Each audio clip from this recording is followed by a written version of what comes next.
Okay. Good evening. I'm Stu Heller. I'm the returned moderator of the Bet Alef Speakers Forum.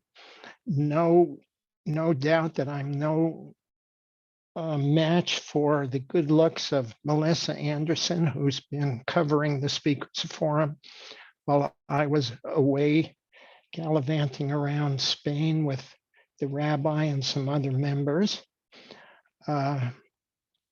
Tonight, we have the pleasure of listening to Pete Bernard. Pete was formerly executive vice president of Temple B'nai Torah and is on the advisory board of Boston University Hillel. Pete works in technology and has been at Microsoft for 17 years after leadership positions at startup and small companies in Silicon Valley and Boston. He is originally from New Jersey, grew up as a Reform Jew at Temple Beth Or. Where is Temple Beth Or? It's in Woodcliff Lake, New Jersey. I see, and remains a loyal Yankees and Giants fan. And tonight, Pete's going to talk about Jews and the digital diaspora. He will be examining some of the elements of Judaism that make it a spiritual practice that has the unique ability to take advantage of the internet and virtual digital communities. He'll walk us through some of the history of Judaism in the United States and how that has adapted over time, quite dramatically in some cases, to the society of the day.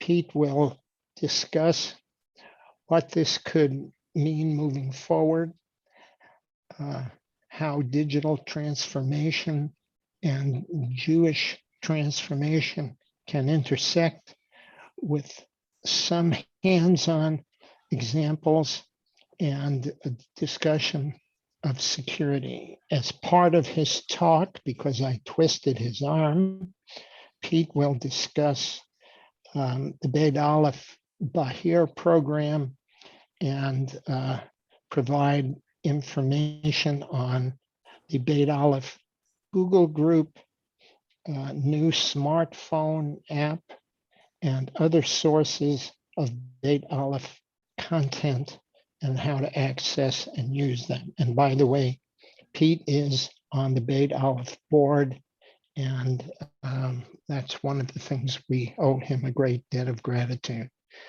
Pete, it's all yours. Okay, thanks. Thanks, Stu.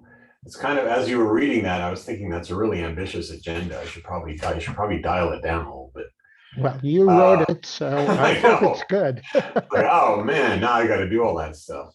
Well, you know, at Microsoft, we call this a forcing function. So I think I agreed to do this a long time ago with Stu. And then June kind of came around. He's like, okay, you're up in a few days. And I thought, oh, I should definitely put this talk together. So I appreciate everyone's indulgence in this topic. And this is a topic that's kind of near and dear to my heart because it intersects two things that I've been involved with for a long time, which is Judaism and technology. And so I'm going to get into the what and the how and all that. And I've got some demos, and we're going to have Q&A, and it's going to be a lot of fun. But I also want to sort of back up a little bit and talk about why technology and Judaism has this interesting sort of symbiotic relationship, and where I think things are heading next, in terms of the spiritual practice and some of the technology trends that we're seeing out there. So that's kind of why I kind of have this kind of, broader agenda, because I can walk through the app and we'll show that and stuff, but you know, I think there's a bigger context here that I wanted to talk about, and I'm sort of practicing talking about this with you, so I appreciate your indulgence. The other thing, I'll give you my disclaimer. I'm going to talk about some Bet Alef stuff that we're doing, but I also want to clarify that I'm giving my opinions of things as just me talking. And so what I'm saying is not necessarily sort of board, you know, stuff. It's like, this is just me.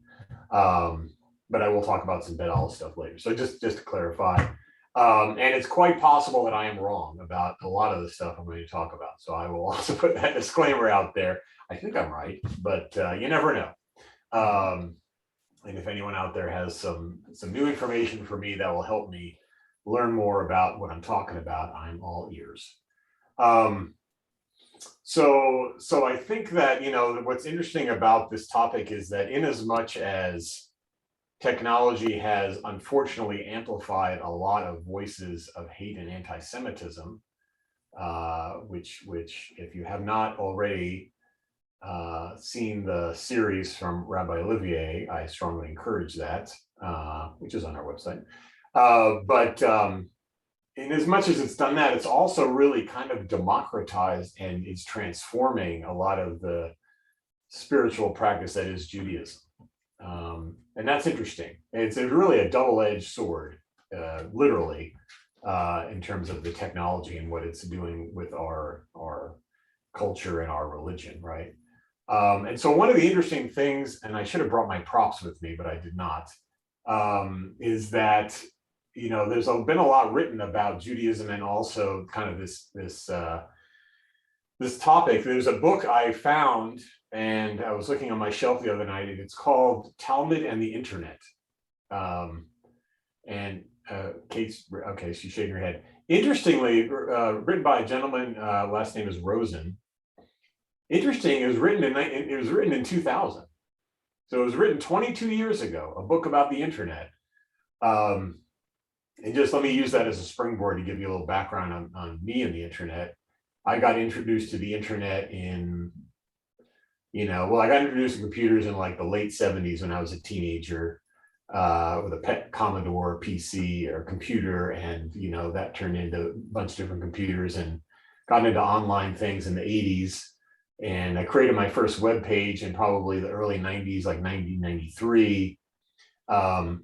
And was part of, I was in a .com startup in like 1998 and all that stuff. And I came up here to Bellevue, Washington in 2005 after doing Silicon Valley stuff. So when I see a book written in 2000 about the internet, it's like, okay, I can see that. But imagine how much has changed in the past 22 years about the internet.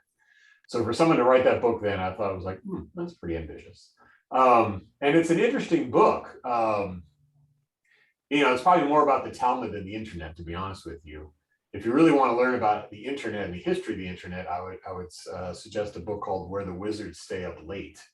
And the author escapes me, but that is really about, oh, there it is. Yes, thank you. You have the prop. There's a book called Where the Wizards Stay Up Late, and it's really about the ARPANET in the 60s and how that evolved into the internet. So you really want to learn about where the internet came from and how that all works, and even about packets and stuff like that. Strongly suggest that book. I have everyone that I work with on my team read that book. And the Talmud and the Internet is another interesting book. Like I said, probably more about Talmud than the internet. But one of the things that he kind of tries to kind of tie together this idea of the Talmud and, you know, things like turn it and turn it, for everything is in it, you know, which is kind of a famous phrase. And you could argue that, well, is that the internet or is that the Talmud? You know, like there's this thing of information now that's out there, this knowledge that we have. And the Talmud in its day was kind of like the internet, right? I mean, even the Hebrew word for tractate is masect or webbing. And so some interesting connections between that knowledge base, those big books, you know, and the internet, which is, you know, arguably a very large book of information. And something about Judaism sort of, you know, transformed when we moved from like a temple-centric culture to a book-centric culture, right? We became people of the book. And so, Judaism has this kind of really interesting, I hesitate to say unique because unique is kind of a strong term, but, we have a kind of a portable religion, right? I mean, you can roll it up and take it with you and set up shop on your mountaintop, and there you go, do your thing. And so we sort of like, because of some unfortunate circumstances, I won't get into it, had to kind of make this religion pretty portable and book-based. And so there's something about Judaism and kind of transportable knowledge that's somewhat unique and fascinating. And so I always think that, like, as technology enables us to, get more knowledge at our fingertips and connect to communities together, there's some like interesting alignment here. The other thing is, hey, Ellen, another thing is like the Torah and the Talmud, they're like virtual homes for an uprooted culture, essential for Jewish survival. You could argue that, the internet as a virtual home for our community, and we are in the diaspora, we are very distributed. The internet is one of those things that's kind of maybe helped hold us together.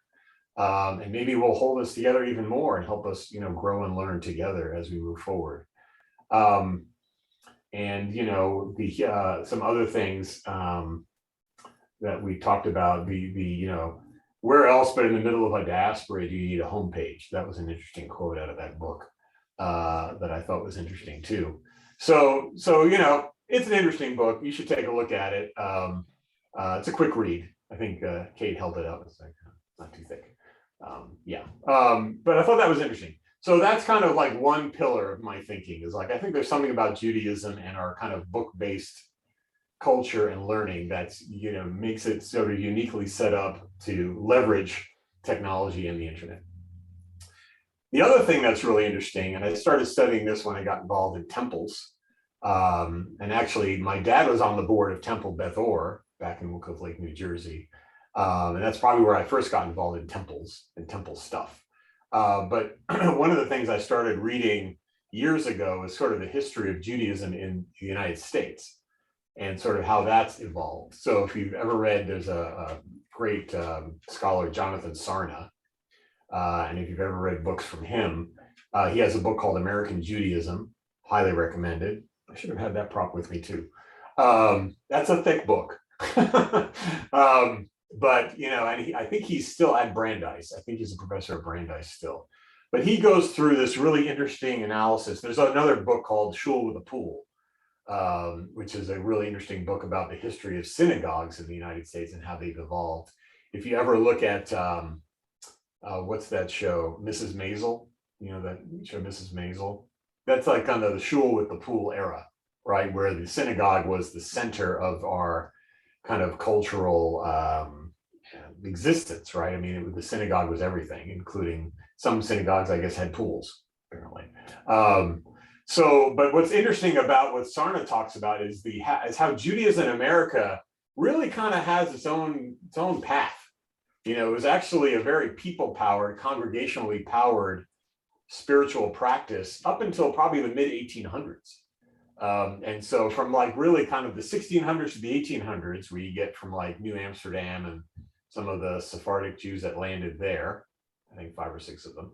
And then you go into the mid 1800s in the US, it's a very people-powered movement and spiritual practice. And it would be a small community of lay-led, people running services, and you would have maybe a cantor in the community who would do some teaching for the kids, and also be the shochet, would be the butcher. And that's pretty much all you needed up until the mid 1800s for Judaism in the United States. And then what happened was, people started thinking about, well, there's a couple of things going on. There was, and I won't spend the whole time on this, but you should read the book. But it was sort of like the Protestant sort of pressure in the United States to assimilate sort of bent Judaism to go from this kind of lay-led, people-powered thing to more of a, we need a sermon. We need someone to deliver a sermon, and we're going to have our services more like that. And so they started importing rabbis from Eastern Europe to be sort of the leaders of these congregations and give sermons on Friday nights just like a Protestant service would be on Sundays.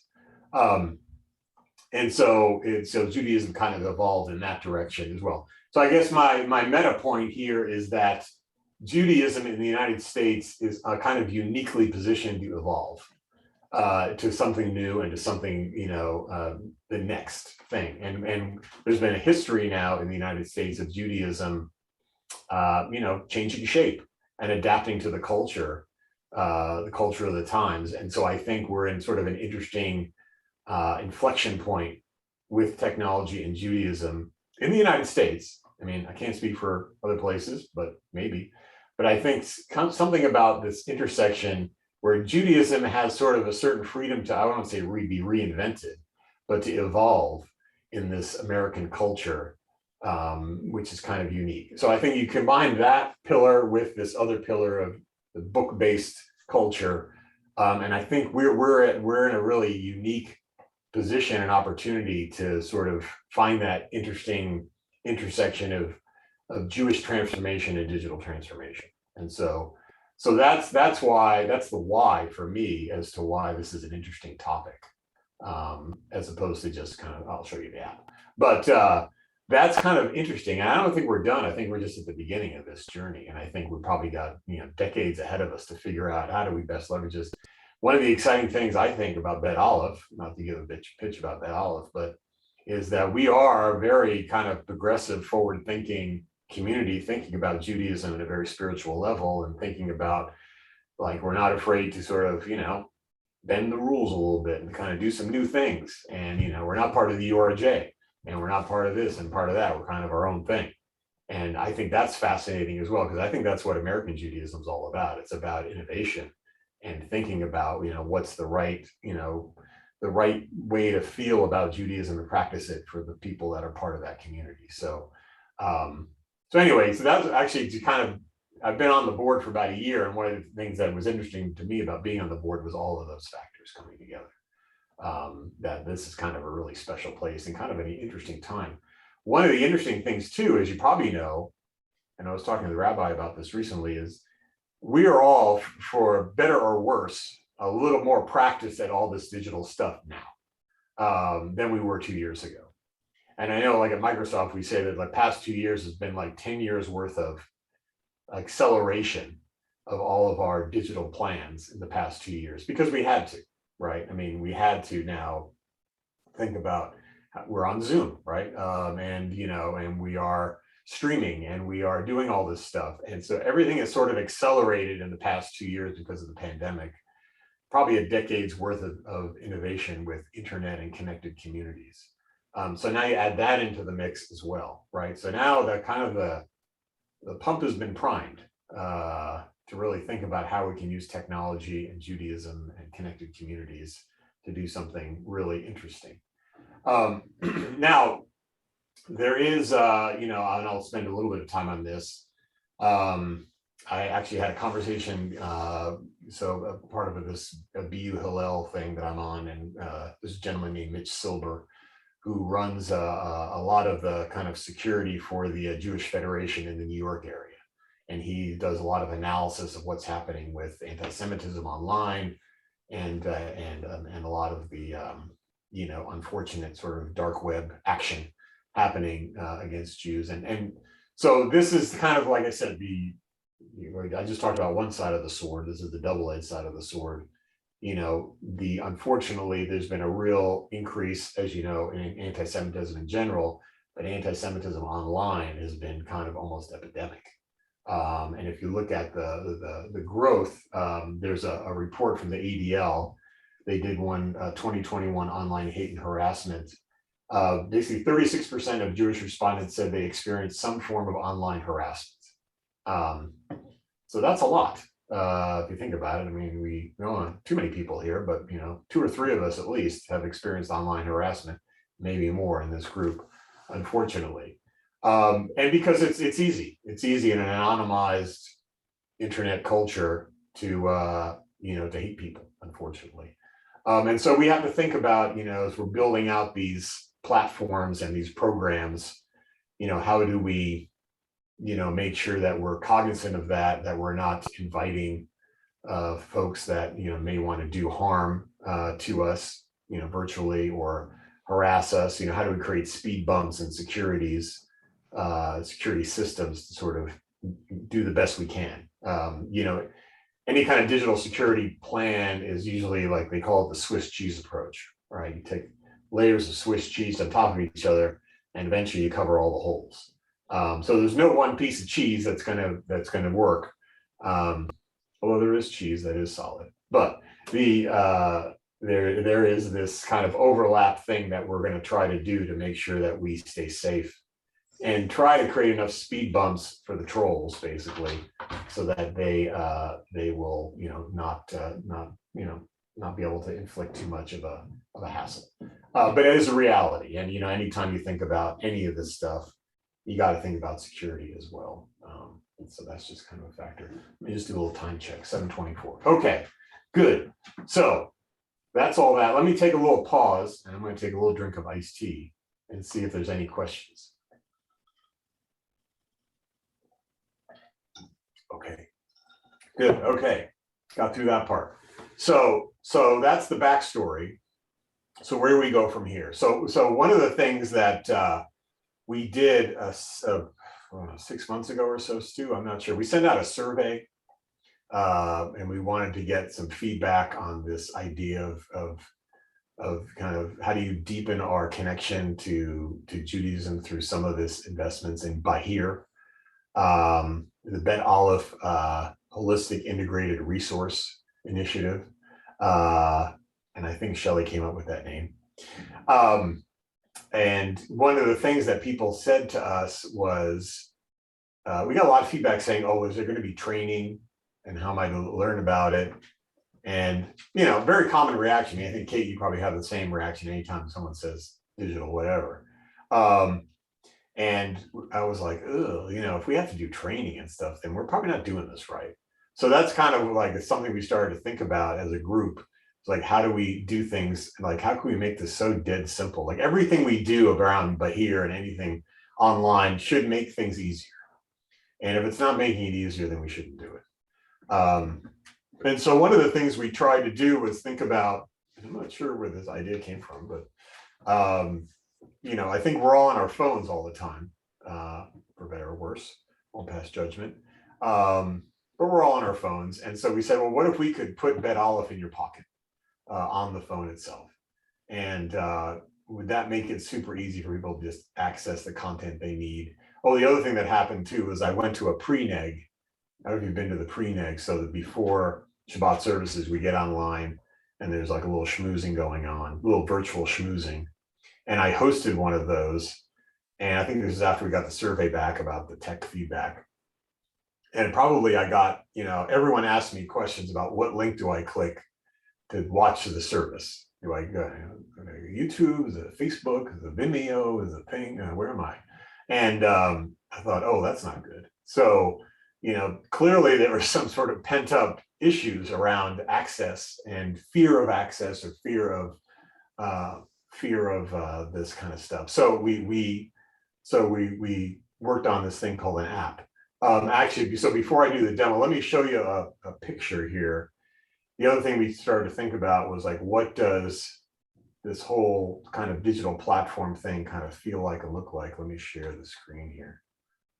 I'm sort of getting ahead of myself before I get to the app. Okay. Oh yeah, so there you go. So I'm showing this thing now. And so this was kind of like, this has evolved a little bit. It's a little bit of a sketch. But the idea was that a couple of things, and I'll kind of walk through this. So if you see on the left here, it says YouTube and Facebook and all that stuff, and Instagram. So it turns out that like people spend a lot of time online. We all spend time online, for better or worse, right? Some people kind of go into a YouTube black hole, or doom scroll through Twitter, or whatever the terms are. And one of the things we want to make sure was that people who are out there in those platforms could get access to at least exposure to what Bet Alef is talking about, right? Maybe there's a talk from the rabbi, or there's some great music or whatever. And so part of our strategy is to have a presence on those platforms, right? So that people can discover us and understand, like, oh, this is interesting. And there's some, we have some great content for people to listen to and watch. And so we have a YouTube channel, about 400 subscribers, not bad. I think if you look relative to other synagogues in the Seattle area, we're probably up at the top, pretty close in terms of subscribers. Pretty good channel. Facebook group, pretty solid, pretty good. We have a Twitter account now. So if you go to Bet Synagogue, at Bet Synagogue on Twitter, we are on there now with mostly some content and some other things, but we're out there. We're not really on Instagram yet. We're working on it. But net is we are going to have some sort of presence out there so that people are on those platforms are going to be able to discover us. And then we also have other ways of sort of getting out there. We are, as you know, there's the email subscription. If you look at how many people we have about 115, 120 families at Bet Alef. We have about 10 times that many that are subscribers to the newsletter, interestingly. So about 1,200 or so. And so, we are using that platform to reach people through email. I personally am not a fan of email. I get enough email. I have rules about separating email from focus to other and from junk to spam, to phishing and all that stuff. So I'm not a huge fan of email, but we do have 1,200 people subscribe to it. And we're working on a podcast that is part of the survey that came back that people are interested in. And then we have these other things, like our website, which I'll talk about our website a little bit because we've been doing some work on that. And then this app. And so, but the idea is like all these things sort of feed into this kind of people connection in the middle. We want people to be able to, we want to meet them where they're at. And we want them to be able to then further engage with the community through these digital platforms. And so I don't think I have arrows there, but imagine arrows going toward the center where there's people connections at the end of the rainbow. And that's kind of really our goal, is to kind of create, have kind of a presence out there and ways for people to easily, meet them where they're at, whether it's on the phone or on the web or on YouTube or whatever, engage with us and, get deeper into the Bet Alef experience as you see fit, right? And so that's kind of our general strategy. So that's why I wanted to show that diagram. And I think that's kind of a diagram that I would use probably with almost any congregation. There's a community out there, but how do you sort of, one of the things we didn't want to do is we didn't want to drive people to YouTube and drive people to Facebook. So, you'll see actually on our website now, we don't actually have a lot of links to say, go here and go there and go to these other places. We want you to discover us from there and then come into the community in that direction. So I just want to show that. So let me show a couple of things here. I'm going to show actually, hold on for a second. Bring this up. My dog actually desperately wants to get out of this room. Hold on.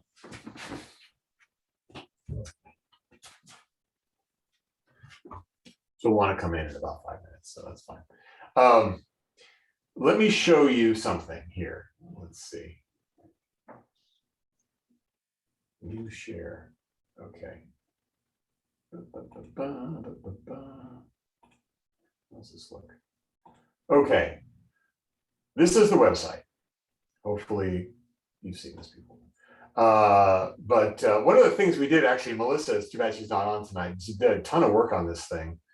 And we wanted to sort of, make some adjustments. And so you'll see that we have kind of cleaned up some of the menu structure here. But also if you go down the thingy thing here, that's a technical term, you will see like that we have embedded some streaming capabilities right on the homepage. So the next streaming event from Bet Alef is right here on the homepage. You don't have to do anything. You can just go to Bet Alef and just look at that and you will see something without having to do anything. So upcoming live streams show up there. And then what we do also have is some cool stuff here. So if you go to calendar, this is as of like yesterday. So this is hot off the presses. You will see what is coming up. So we have a beautiful calendar. It's a 30-day calendar. It's got a lot of stuff going on there. But we said, well, how do we simplify that and just show you what's happening coming up in the next week or two? And so you'll see these events here and you can click on them and you can, so here's tonight's thing, and you can register for it and you can do stuff with it. So we tried to simplify that. And this will all come, when I show you the app, this will all start to click. So this is kind of cool, right? We have other things where we'll go to the Shabbat page, which we've done a little adjustments on. And in the Shabbat page, you will be able to really easily see the stream. So on Friday night, if you're not able to join us in Seattle, just go to the Shabbat page and you'll be able to see the live stream right there. And what we have on the right side is a little bit of a archive of talks. So the Shabbat talks are there automatically. And so, for example, this morning, Melissa published a talk from the rabbi, a guest speaker at CSL. And so you could actually look at this and the darkness see this on the web. World that we. So this was published this morning. And so we not only have the streaming site, but we have a nice little archive of content here. And again, super easy, super easy. We also have things like our musicians page with Diana and folks on there. And again, you could actually not only read about them, but also experience some of the music. So, you know, we have some of the content here. This was from a recent pretty cool thing here. So what we've done here is basically created an experience where if you go to the website, you can get everything you need without having to really look too hard. And that was one of the goals what we were trying to do with the website. We actually did also modify our giving site. And so there's an embedded control here to, you know, if I want to put $18 here, I don't have to donate right now, but let's see, I'll put it in Sadaka. And then you can do stuff. You can make it recurring or simple, whatever, and then next, and then it'll go and do stuff. So I'll give some money later. That's fine. So anyway, that's the website, and I just wanted to give a little pitch for that because I think when I show you the app that we've done, some of this stuff will start to click. So again, it's about how do you simplify engagement and meeting people where they're at, so they don't have to take tech training and other stuff to figure out how to do stuff. Okay, so that is that. Let me show you this app. Okay. New share. There it is. Okay. Okay, so I'm going to do a little, this is a little trick. So what I'm showing you is actually my phone. Can everyone see that? Does that work? Yeah. Okay. So this is my phone. You know, I work at Microsoft. We have this thing in Windows 11 where you can kind of show your phone screen on your PC. So if you haven't upgraded, I suggest you do. But anyway, this is one of these cool features. And so this is my phone. And so let me go back and show you how this works. So let me close that. Oh, let's see, hold on. I goofed it. Let me show you my phone again. Okay, there it is. All right, hold on a second. What is it? Let's see if this works. Oh, wait a minute. Sorry about that. Technical difficulties. Got it. Okay, good.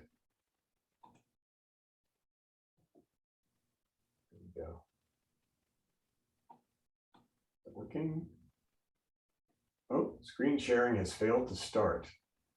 Hold on. Oh, is it actually, it looks like it's sharing, isn't it? Yes. Okay, sorry about that. I'm not a Zoom expert. I apologize. Should be by now. So anyway, this is my phone screen. So I launched an app. If you go into the Google Play Store, or if you go into the, you know, iPhone store, or if you go into the Roku store, or if you go into the Kindle store, there's a Bet Alef app in there. If you search for Bet Alef Meditative Synagogue in any of those app stores, you will get an app and you can install it, and it has our little logo on it, and it's pretty cool. And not only will this run on Android phones and iPhones and Roku, I have it on my Roku. It actually works on Apple TV. It works on your iPad. So it's got all this kind of different, you know, people have different screens, right? So there's an app that works on all these screens, and that's what we have. And basically when you run the app, you will get, there's kind of these 5 tabs along the bottom. And first tab is called latest, which, makes sense, right? What's up? And you will see the latest stuff. So here's tomorrow there's a midday meditation with the rabbi. If I click on it, it says, yeah, 16 hours and 21 minutes from now, we're going to live stream this thing, which is pretty cool. And then, by the way, for Shabbat, yeah, it's an hour and 23, 1 day and 23 hours away. So you could actually, if you wanted to, again, not see this, be able to the service in Seattle, you could live stream right from your pocket, running the app. You don't have to do anything. It just works right out of the box. Other things we have here, if you notice, some of these things look familiar because they were actually on the same calendar that's on the website. So as we publish things now, it publishes to the app and it publishes to the web at the same time. And so it's kind of a little funky graphic here, but this is the Pride Shabbat. And if you went on the website, you get the same thing. It shows that it's Temple to Hirsch. You could click here and actually register on your phone for the event. And you can do all that. Well, I'll talk about events in a second. But this is basically all the latest stuff. If you go to here and you play this, you will see the same thing that we had. The sound's not synced, but basically the same content we had from the website is now on this app. And you can see the same music. Pretty cool. So, and here's the pre-neg and all that stuff. And then we have a little plug to join the committee, of course. So that's all in the latest tab. And then if you go to the media tab, so this is all the good stuff here. So you've got, BALI speaker forum, my favorite. And I guess I'll be up there tomorrow, I guess, or next day.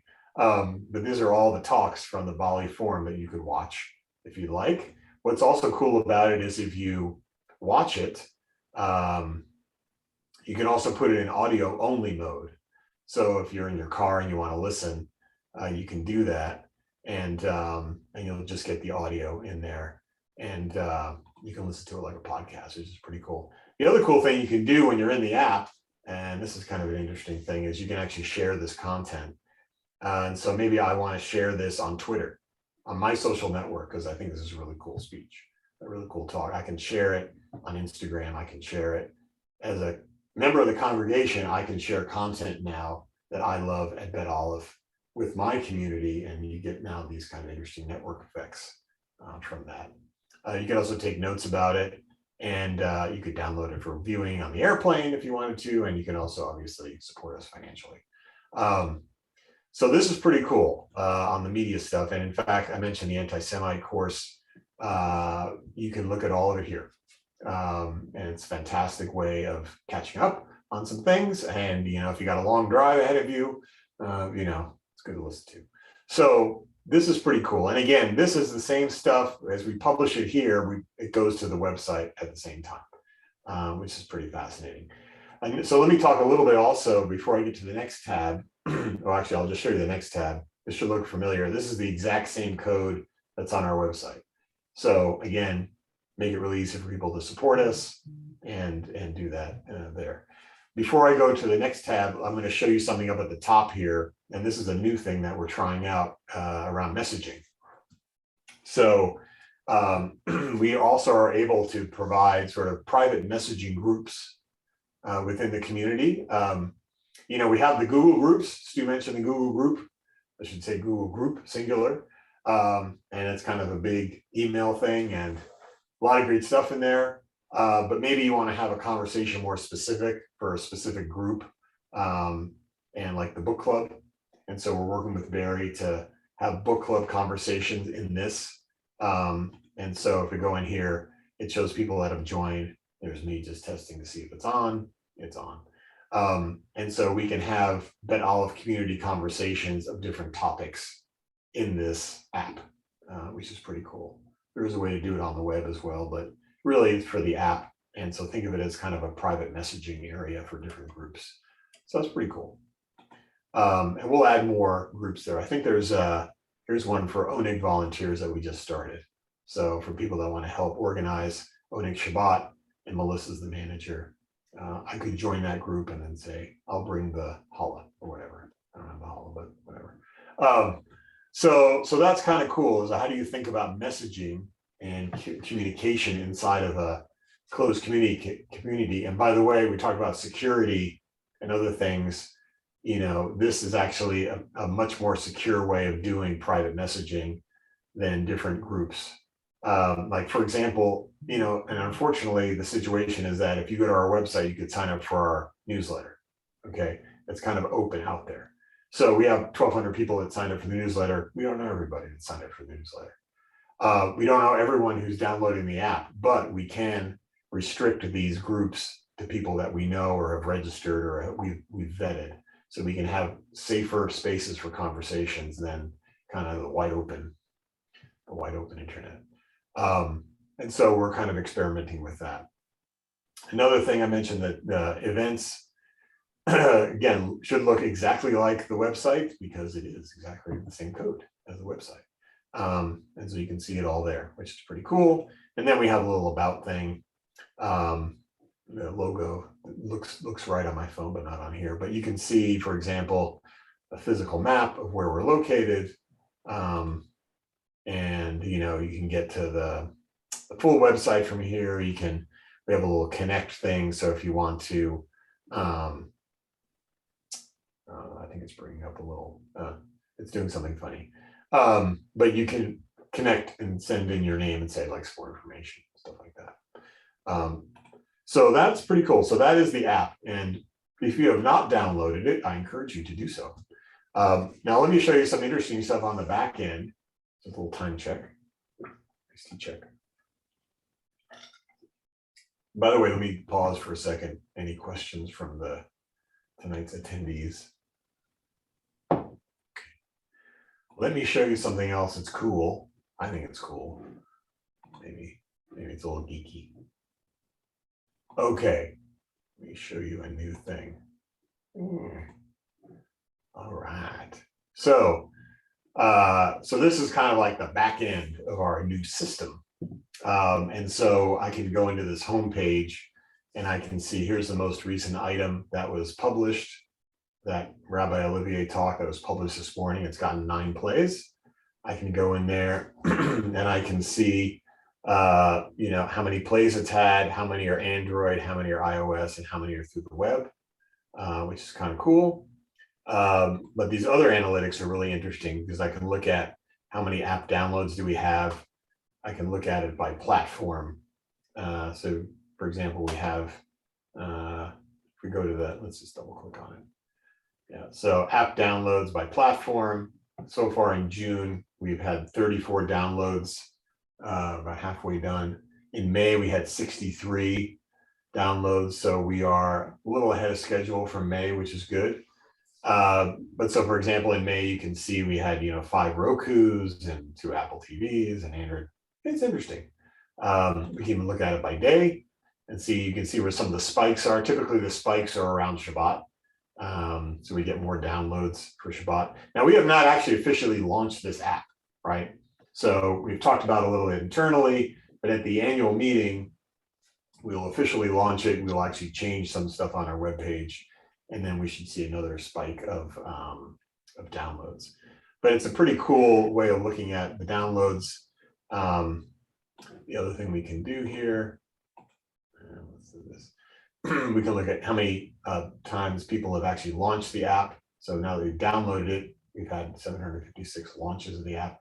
Then how many different pages have you looked at inside the app? So about 5,800, which is kind of interesting. So again, like, I think when I looked at this platform is also used by other congregations, typically churches.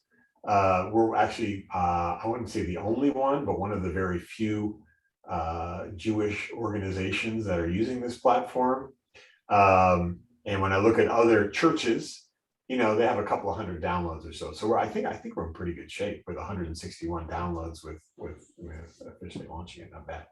And again, 115 or 120 families. So that's pretty cool. The other things I can look at here, some of what's been downloaded in the past 30 days. You can see like the Kabbalat Shabbat 37. I think the last streaming Shabbat we had, and I don't, if you have not seen the streaming service, you'll probably notice it's a really much higher quality than it used to be. I think the last one I looked at, I was online. We had more people watching it online than we had in the facility, I think, which is really interesting. And so, if we think about, and I don't have a good cut of this data by geography, but we have a pretty good chunk of folks that are joining in from outside of the Puget Sound area. And I think, Linda, you're from Michigan, right? So you're definitely outside the Puget Sound area. And we have No, actually, Pete, I'm from New Jersey. oh, I are you mean, in New Jersey now? No, my sister who's here with me, we both grew up in Maplewood. Oh, cool. That's not too far from where you were, right? Yeah. That's not kind of Did you say Clifton? No, I was in Woodcliff Lake. Oh, Cliff Lake. Woodcliff Lake. That's like Where Bergen is that? County. That's like Bergen County up there Oh. by Paramus. Gotcha. Okay. We used to go to that mall. Yeah, the Paramus Park. Yes. New Jersey talk. Okay, so but we have some interesting data. Now I can't cut this by geography, but some of these things I can look at by geography. And I don't have the data in front of me, but I think with some of these things we can look at like the streams and what geographies are happening. Let me just do a little experimentation in here. Do we have the map? No, I don't have the map. But sometimes I can look at this data by map and look at the geographic pins, but you can see some of here's the 34 plays we had on June 4th for the last Shabbat, which kind of makes sense, right?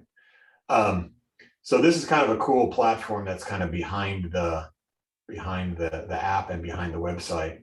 And it kind of now enables us to really easily kind of, enable people really, like I said, to connect in a way that makes sense for them at a time that makes sense for them. Maybe it's during their commute, maybe it is Friday night, maybe it is Saturday morning, whatever. They can sort of, connect in. And hopefully what it means is they can connect in more often to more things. Maybe they are looking at the Shabbat stream and then they have the app. Now they realize, oh, there's this anti-Semitism course, or there's this BALI speakers forum. Wow, that's pretty cool. And, so on and so forth. So we think that this is going to make it easier for people, not only our existing congregants to, maybe get access to more things that are going on and hopefully volunteer, but also so new people that we find us on Facebook and YouTube and other things that say, that's pretty cool. So that's the app, that's the back end to that, that's the website. 7:51. So I'm wondering, is there any like Q&A that we should be doing, Stu, or what do you Well, think? sure. And you can keep on with your presentation, but I've got a question. Did you say that you can pinpoint where these viewers or downloaders are located geographically? Rough area. I mean, obviously there's no precision there, but obviously it's personal information, so it's not identifiable. No one's identifiable on this thing. But we can know, like, there's X number of streams in the Seattle area, there's X number of streams, in Colorado, California, Michigan. We can see like how many streams are in those different areas. So kind of rough geography, yeah. What do you mean streams? Yeah, so when we have a streaming event, it will give us data about who is tuning into that event from where, roughly, right? So that's a stream. So every person that views this, that's X, so there's like, however many things that there are, like 31 plays. Each one of those is a stream of information that's going to that person. And that person is located somewhere. And so we can roughly see like how many of these streams are happening out there where. Well, if I watch a Shabbat service through this app or the website, is it going to have a record of the fact that well, it'll have a record of the fact that I watched, but is it going to know roughly geographically where I watched from? Well, you can see the level of precision here. It's not much. So it says there's 23 streams here in the Seattle area. That's about as precise as it gets in terms of, actually it shows, let's see, let me move it around here. We got one here down in Olympia area. We've got one up here in near Marysville. We've got 21 kind of clustered around Seattle.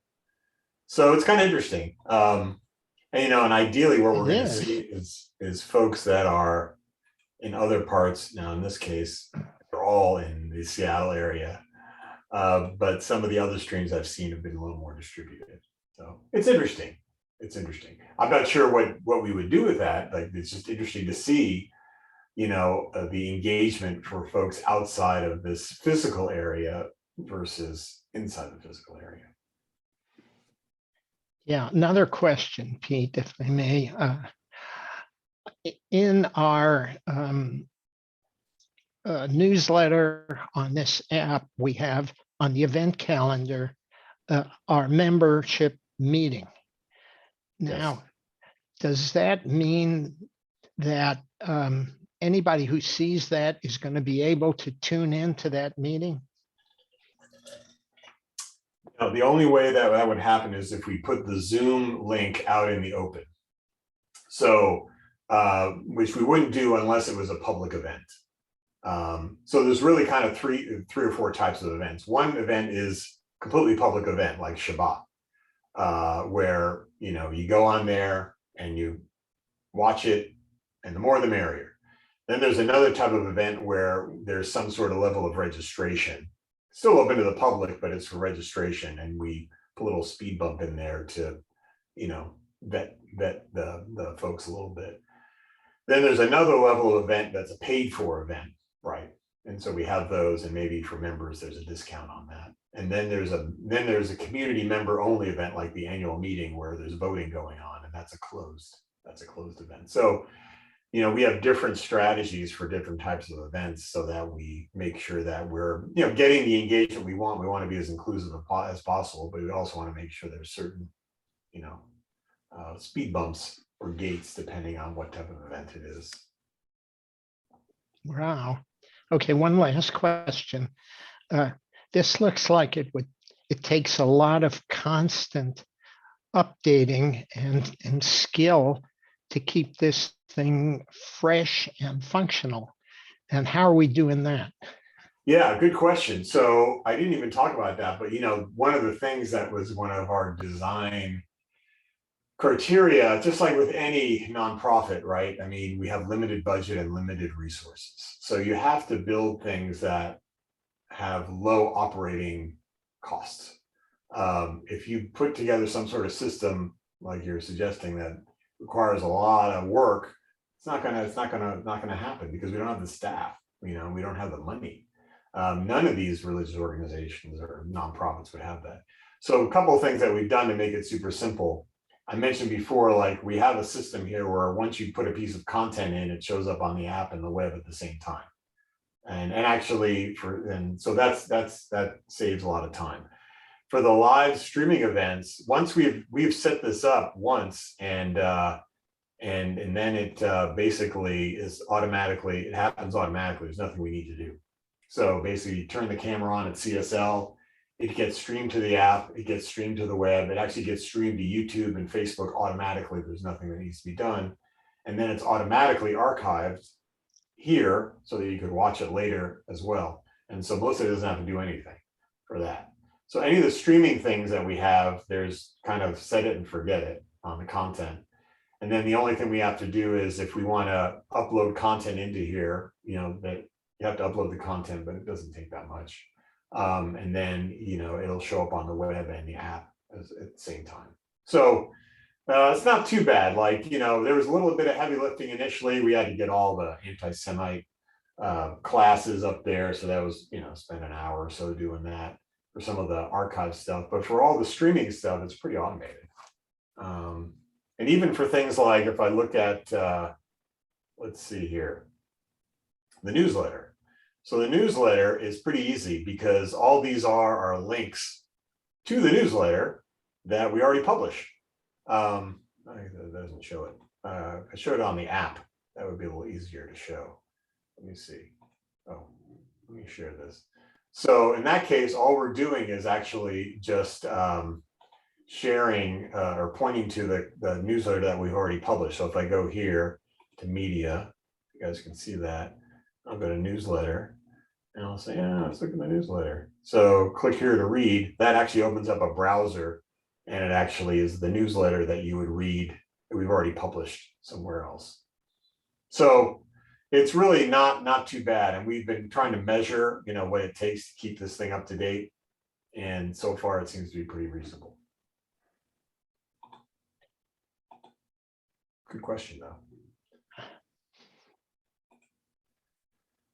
Anything else that I can help answer about this, or ideas or feedback or things that you'd like to see that we're not doing yet?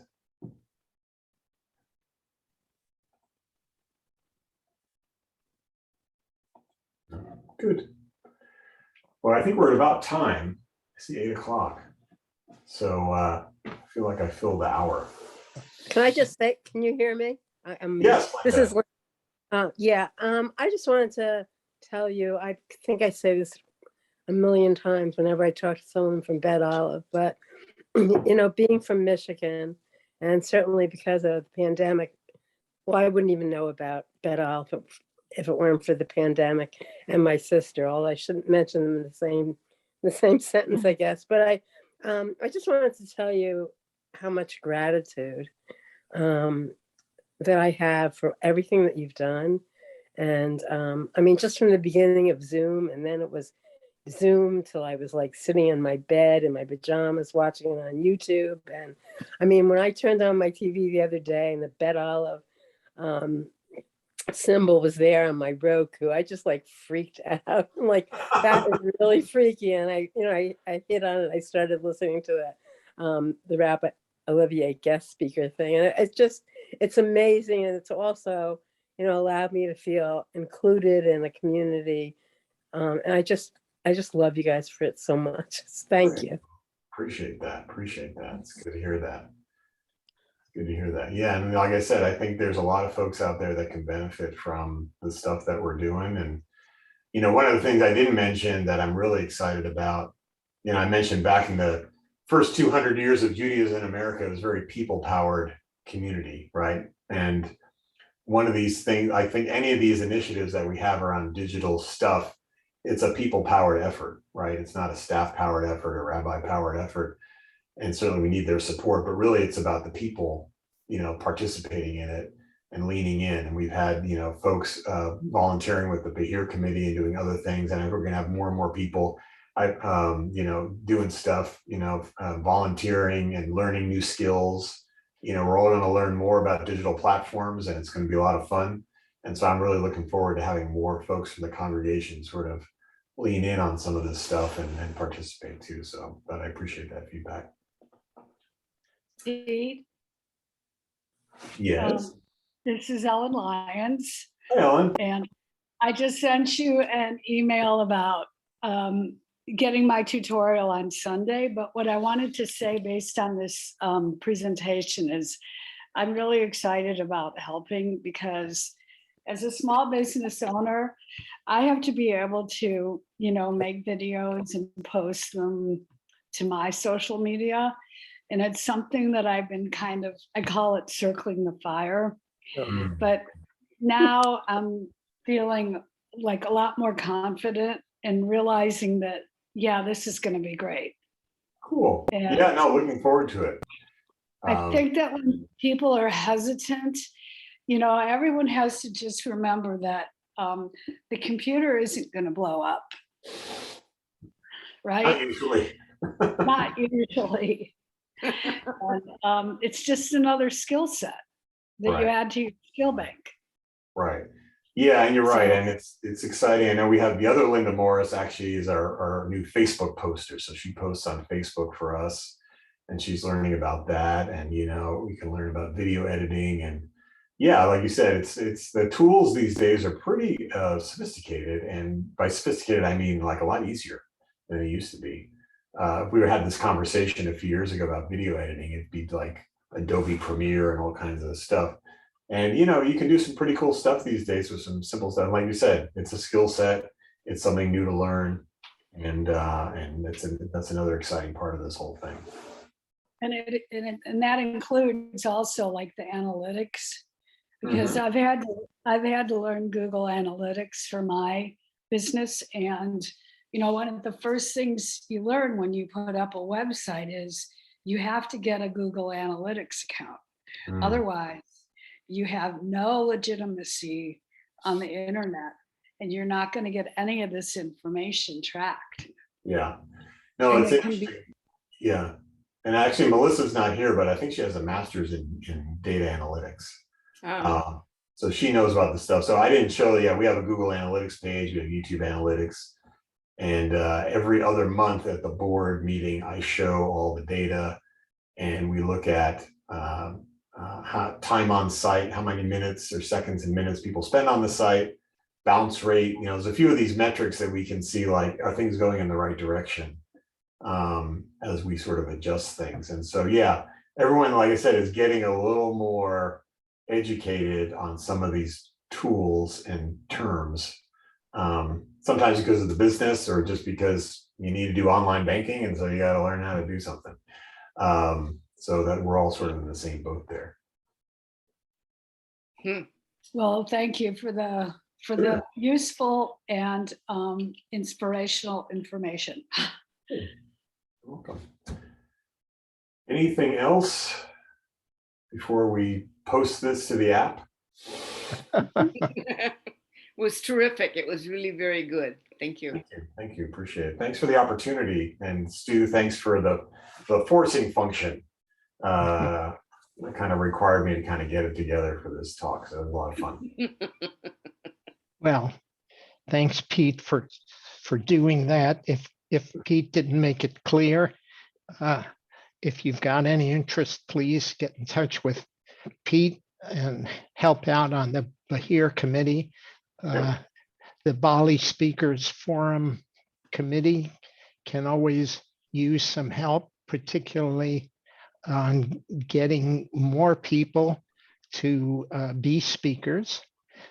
I do want to let you know that the Speakers Forum is going to take the summer off because we have trouble competing with good weather and long days.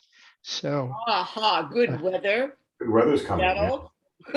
yeah, we're expecting good weather, and we will be seeing you all in the fall.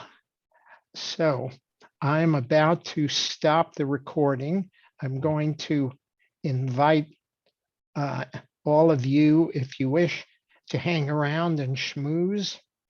And once again, Pete, thank you for a terrific performance, and we can all look forward to seeing this again. What, in a few minutes, Pete? Yeah, well, yeah, we'll do some editing and post it, Right. Okay. So thank you, and stop the recording. Are you sure you want to stop recording? Yes.